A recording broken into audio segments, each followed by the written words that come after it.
오늘도 할렐루야 교회 1번호 예배를 오신 여러분들을 주님의 이름으로 축복하고 환영합니다.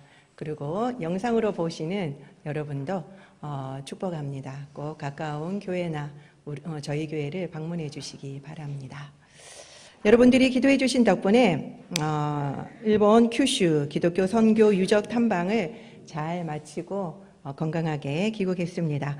이번에는 저희 팀이 목사님들 그리고 또 장로님들, 선교사님들 그 가정으로 이루어진 그룹이었어요. 그래서 저희 교회에서는 저랑 지옥형 권사님 그리고 또 권은숙 권사님 이렇게 3명이 참여를 했는데요.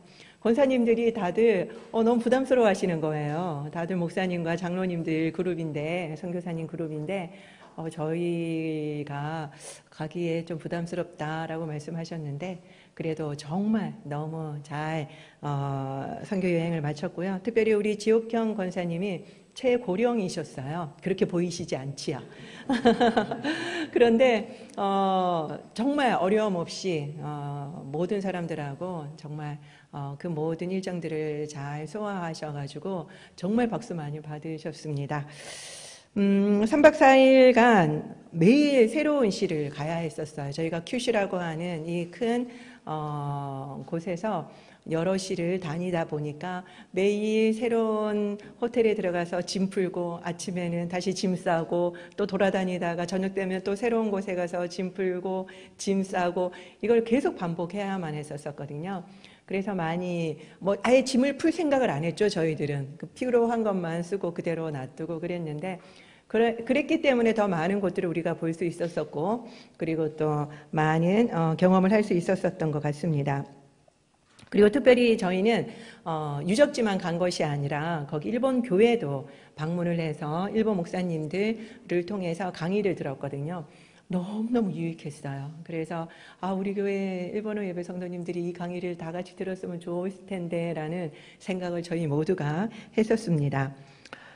그리고 정말 하드 트레이닝을 시키더라고요.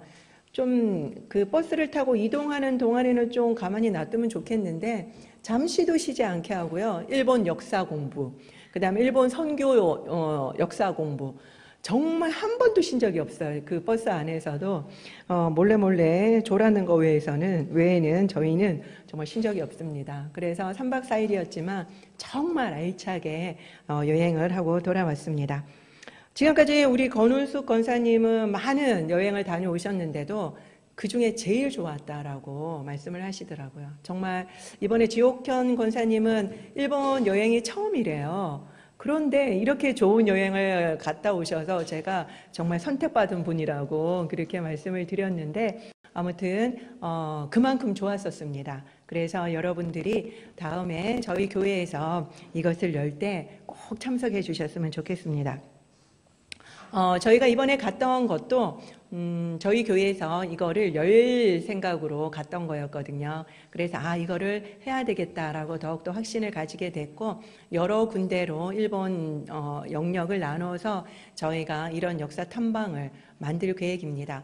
그래서 저희가 먼저 일본을 알고 일본인을 알아야지만 우리가 선교를 제대로 할 수 있다라고 하는 생각에 맞춰서 그렇게 하려고요.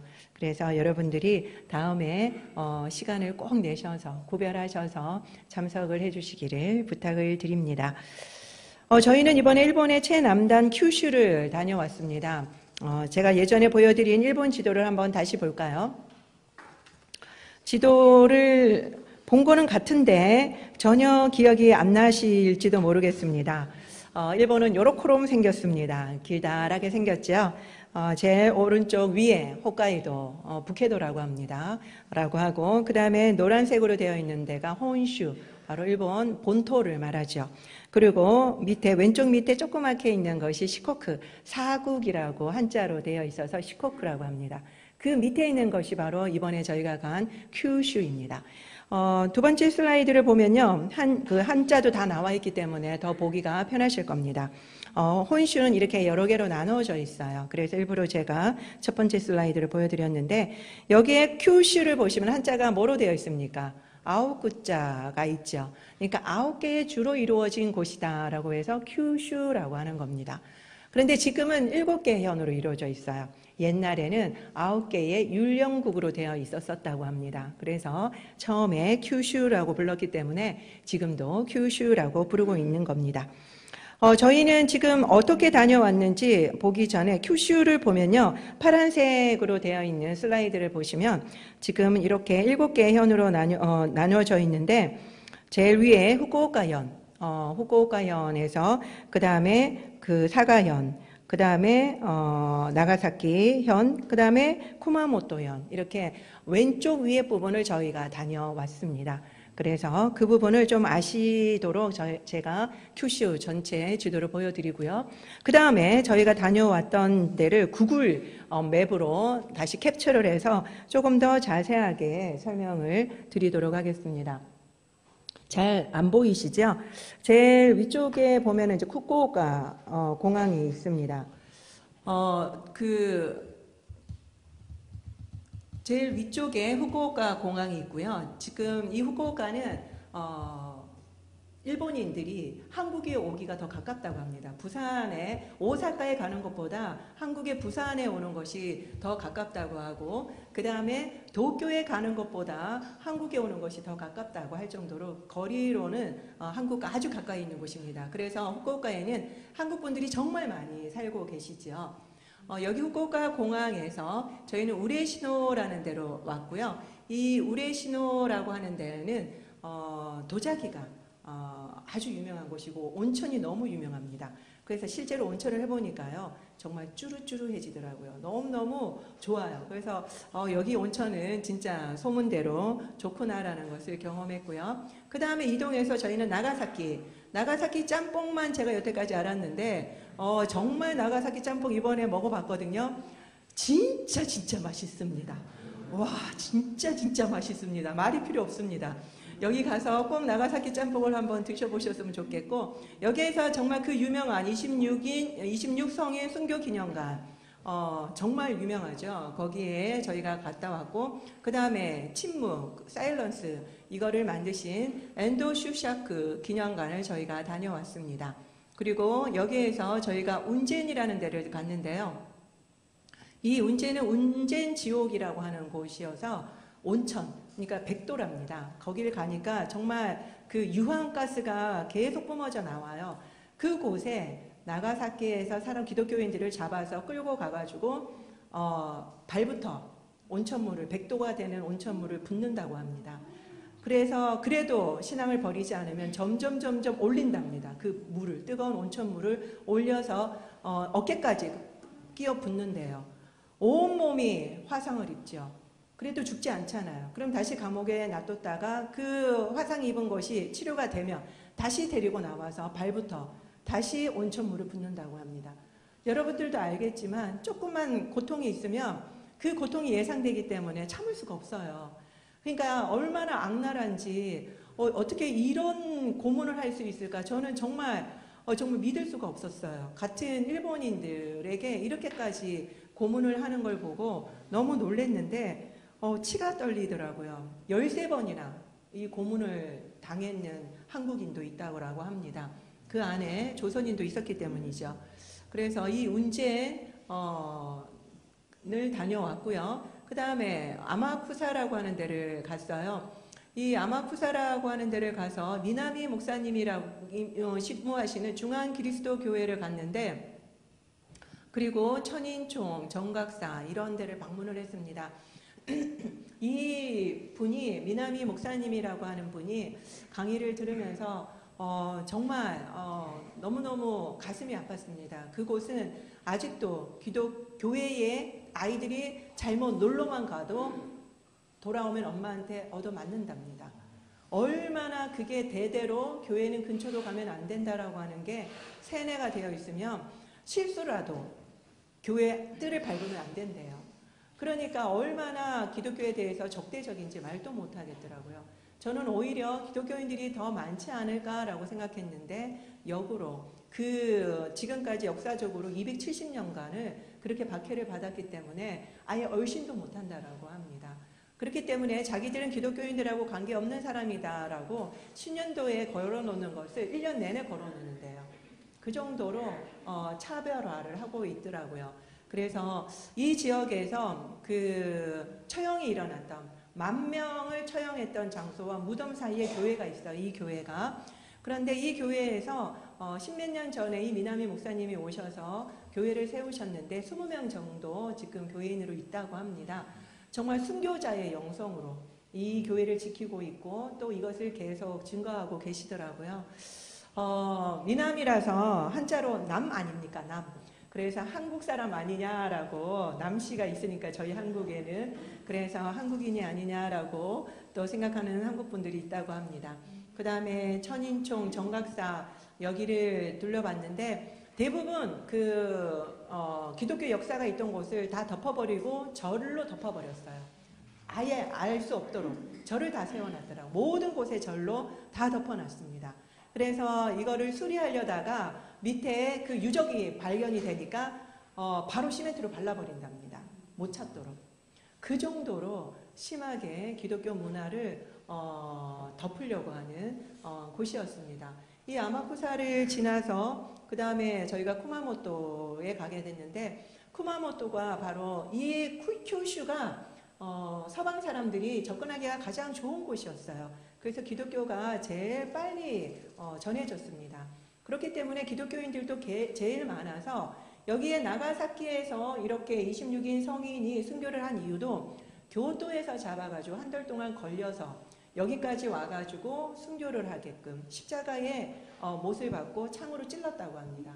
그래서 똑같이 예수님이 당하는 것들을 너희들도 당해봐라. 그런데 거기에는 아이도 3명이나 있었었고요.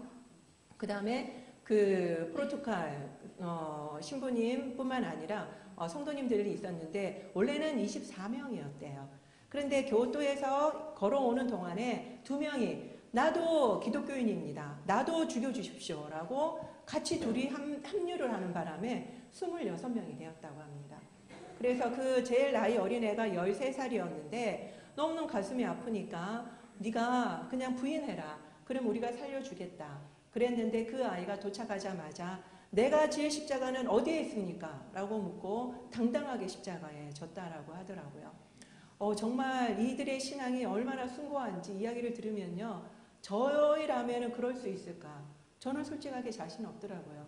그 운젠의 그 온천물을 정말 이 손가락 하나에만 살짝 뒤어도 저는 정말 안 믿는다고 할 것 같더라고요. 그 정도로 100도가 되는 물을 계속 끼얹는데도 그 신앙을 버리지 않고, 이야기를 들어보니까 기독교인의 그 신분이, 일본에서는 신분 제도가 있어서 기독교인은 동물 미치였다고 합니다.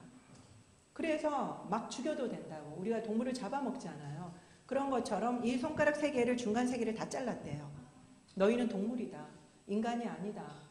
그렇게 손가락을 다 자르는데도, 그리고는 묶어가지고 무거운 거를 묶어가지고 수장시켜서 죽였대요.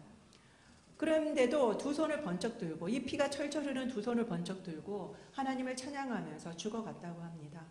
그들의 신앙의 그 순교의 역사를 들으면 지금 우리가 믿는 신앙이 얼마나 부끄러운지 모르겠고, 그 다음에 이렇게 270년간 이렇게 순교를 당하면서도 그 15대까지 숨어서, 그 마을이 나중에 제가 슬라이드로 PPT로 보여드리겠지만 모여서 그 신앙을 지키려고 15대를 이어왔더라고요. 정말 산골이에요. 산골에 그들이 모여가지고 그 신앙을 지키겠다고 모여있고 15대를 이어서 왔는데, 150년이 지나서 이제는 더 이상 기독교가 없을 거다. 이제 새로 요코하마항으로 선교사님들이 들어왔을 때 없을 거다라고 생각했을 때 1~2명씩 다 나와서 내가 기독교인이라고 세례달라고 그렇게 하는 사람들이 와가지고 너무너무 놀랐다는 겁니다. 이렇게까지 150년간을 숨어서 그들이 신앙을 지켰고, 그 이후에도 그들은 지금까지도 신앙을 지키고 있더라고요. 그렇게 핍박 가운데서도. 지금 교회에 뜰에 간다고 맞는 나라가 어디 있습니까? 일본은 신앙의 종교의 자유화가 있는 나라예요. 그럼에도 불구하고 자유가 없더라고요. 믿으면 안 되는 나라였습니다. 그곳에서 그렇게 핍박을 받으면서 차별받으면서 그런 대우를 받으면서도 지금 신앙을 가지고 있고 지키고 있는 분이 일본 크리스찬이었습니다.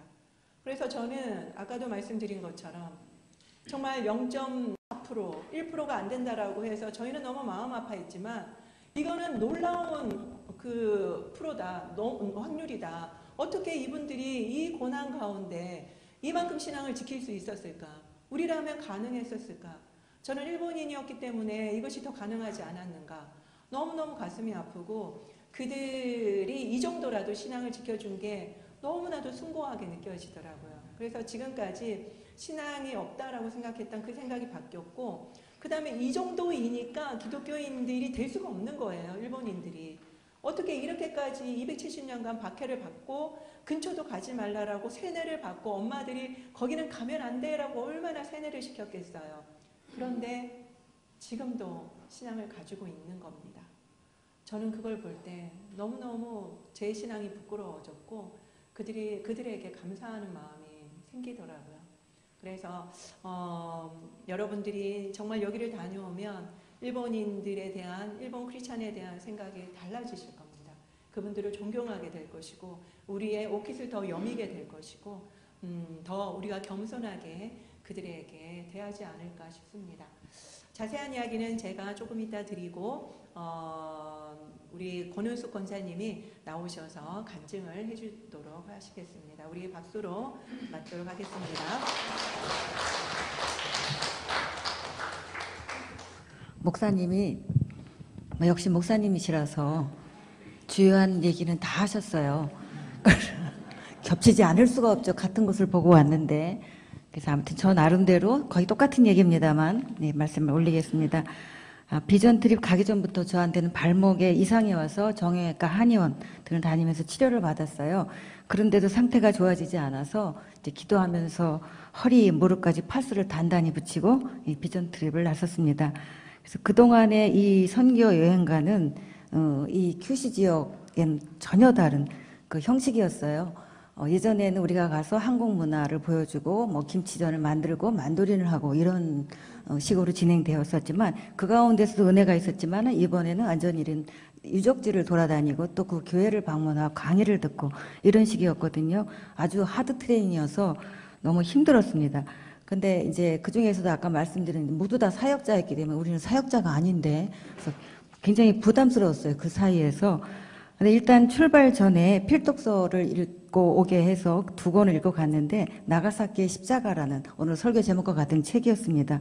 그 속에는 일본 400년의 기독교 선교 역사가 있었고요. 400년이라 하면 우리나라의 1600년대예요. 감히 뭐 우리는 상상도 안 되는 그 시기에 1589년에 이미 저 밑에 아까 본 일본 지도에 사실 제일 밑에 가고시마라는 곳보다 그 밑에 다네가시마라고 일본의 그 지금 위성을 쏘아 올리는 그 섬입니다. 그 섬에 처음에 그 선교사가 도착을 했습니다. 근데 그 당시에는 젊은 영주들이었기 때문에 이런 신문화에 대해서 굉장히 오픈 마인드였고 그로 인해서 영주들한테 이것이 전해졌고 그래서 이제 많이 그 위에로부터 영주들 높은 레벨부터 기독교가 전해졌습니다. 그런 400년의 역사가 있었는데 그중에 270년간은 정말 혹독한 탄압하고 핍박 속에서 이 사람들은 불교도로 위장할 수밖에 없었어요. 살아남기 위해서는. 그래서 저희가 가서 본 전시관에 이렇게 그 우리가 알고 있는 미륵 방가 사유상을 예수님이라고 생각하면서 위장하면서 있었습니다. 그런 거를 이제 각고의 신자라고 얘기를 한다고 그래요. 위장 신자라는 뜻이에요. 이 상태를 그렇게 오랜 동안 유지할 수 있었던 것이 과연 일본인이다라는 지금 이제 말씀인 것 같아요. 그래서 이 이야기를 읽고서 굉장히 거룩한 부담감을 느꼈고요. 또 하나는 기대를 많이 갖게 됐습니다. 아까 말씀드린 대로 손가락이 절단된 이런 잔인한 고문을 받은 후에 돌로 묶여서 차가운 바닷물에 수장될 때도 어린 나이였어요. 10몇 살이라고 제가 알고 있었는데 이렇게 피범벅이 된 손을 양손을 번쩍 들고 하나님께 영광을 돌린다고 외치며 순교했다라는 걸 들을 때는 정말 눈물이 나가지고 어떻게 할 수가 없었어요. 나름 저는 예전에 대학교에서 일본인과의 커뮤니케이션을 위한 일본 역사 문화에 대한 강의를 했었어요. 그래서 저는 나름대로 아마 나는 이해하기 쉬울 거다라는 이런 자만심이 있었는데 이번에 가서 이런 선교 역사를 통해서 알게 된 일본인은 전혀 다른 모습이었습니다. 그동안 일본의 예배에 봉사하면서 왜 일본은 복음질이 저조할까, 또 어떻게 선교하면 좋을까라는 의문들이 있었습니다.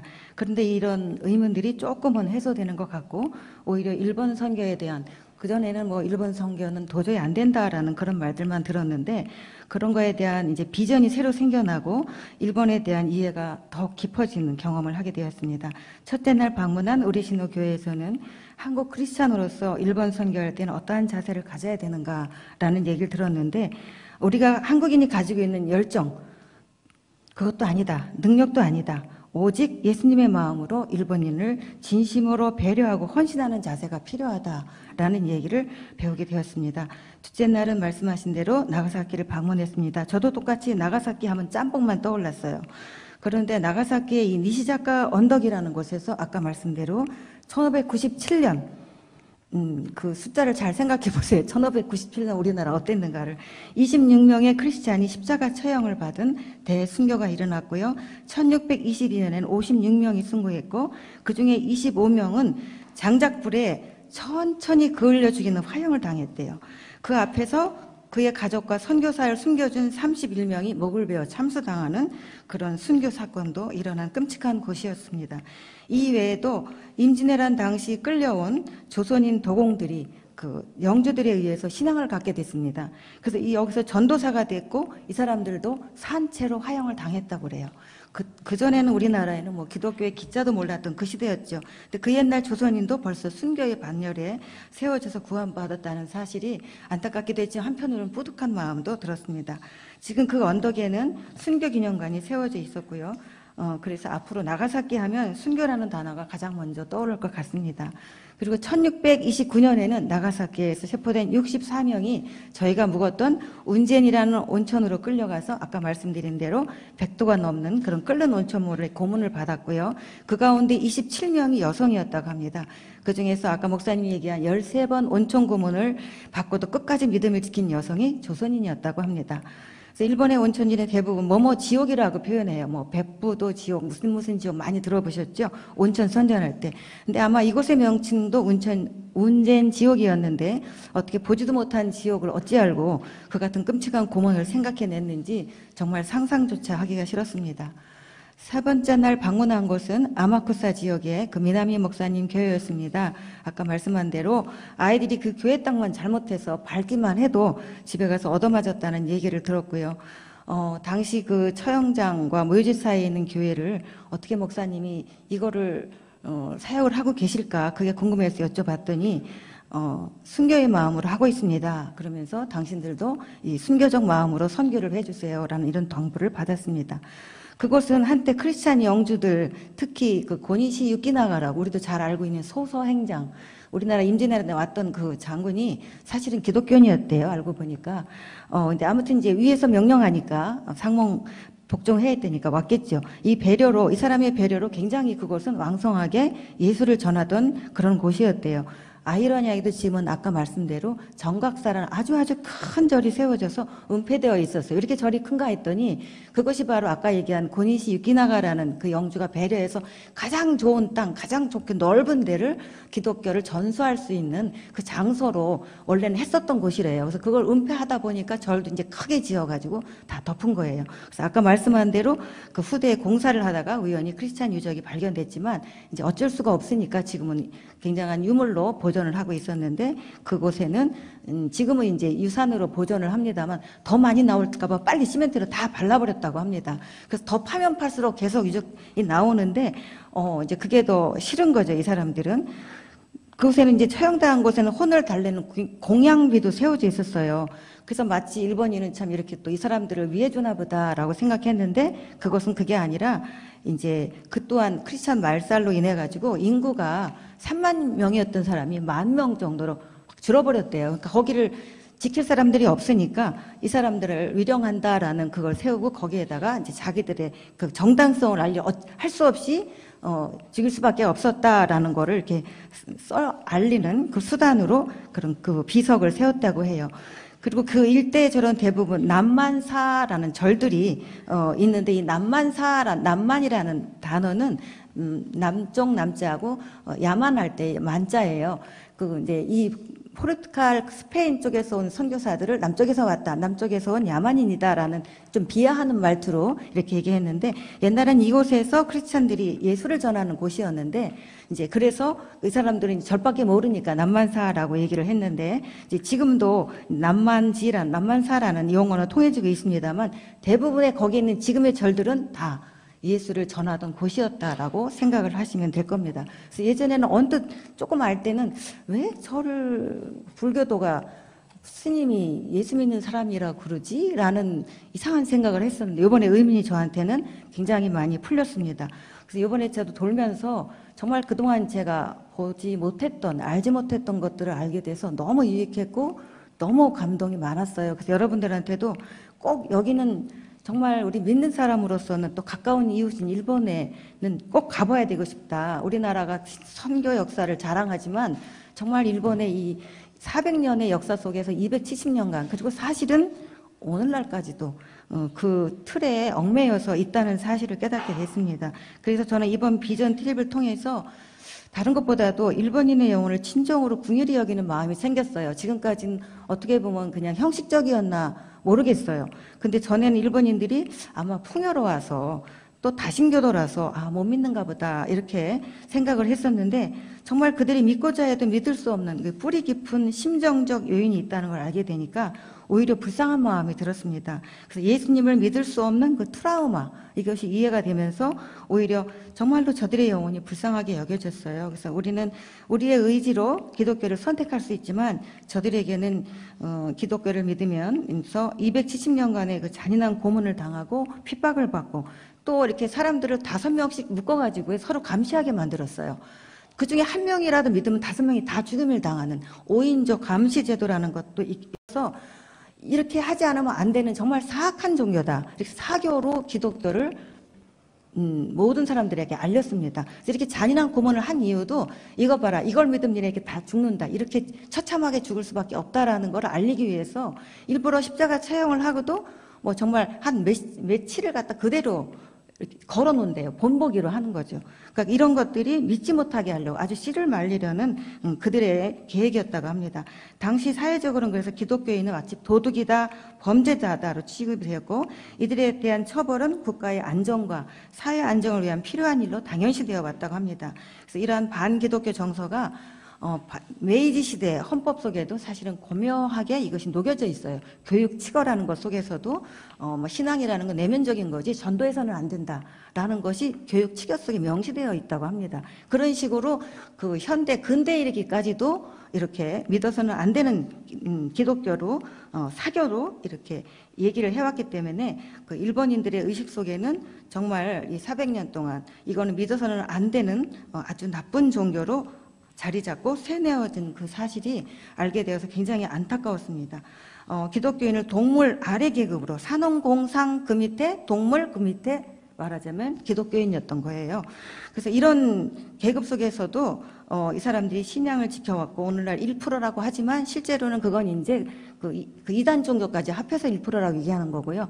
진정한 기독교인들은 0.4% 정도밖에 되지 않는다고 합니다. 그래서 이들 기독교인들이 존재하는 것만으로도 저한테는 이분들이 앞으로 일본 땅에 뿌려질 귀한 그 종자씨로 여겨져서 그나마도 참 감사한 존재다라는 생각이 들었습니다. 이번 비전 TV를 통해서 그동안의 한국 문화를만 보여주고 베풀던 우리의 단기 선교를 뒤돌아보게 되었는데요. 이제는 그러한 틀을 좀 바꾸어 가지고 일본과 일본인에 대한 진정한 이해가 먼저 선행되어야 되는 게 아닌가. 그래서 그 토대 위에 우리가 어떻게 다양한 방식으로 접근해야 되는가, 그런 것을 절감하게 되었습니다. 마지막 날 제가 문득 출발할 때 걱정되었던 발목의 통증을 전혀 못 느끼고 하드트레일 스케줄을 감당해야 왔구나라는 생각을 깨닫게 되었어요.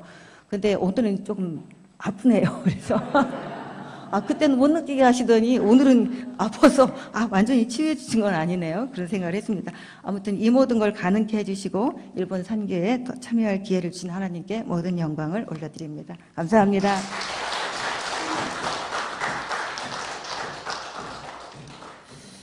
네, 감사합니다. 벌써 시간이 다 됐네요.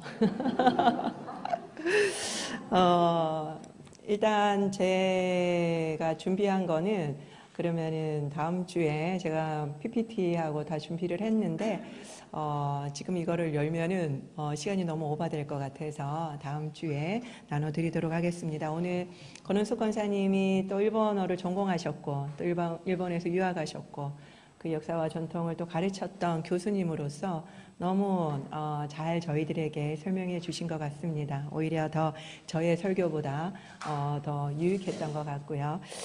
제 이야기는 이어서 다음 주에 구체적으로 PPT를 보면서 말씀을 드리도록 하겠습니다. 여러분들도 그냥 이야기만 들어도 그것이 조금은 아마 전달이 될 겁니다. 일본인들이 얼마나 박해를 받았는가. 제가 보기에는 전 세계 중에서 이 정도로 극심한 박해를 받은 민족이 없었을 것 같습니다. 우리나라도 박해를 받아도 이 정도는 아니었죠.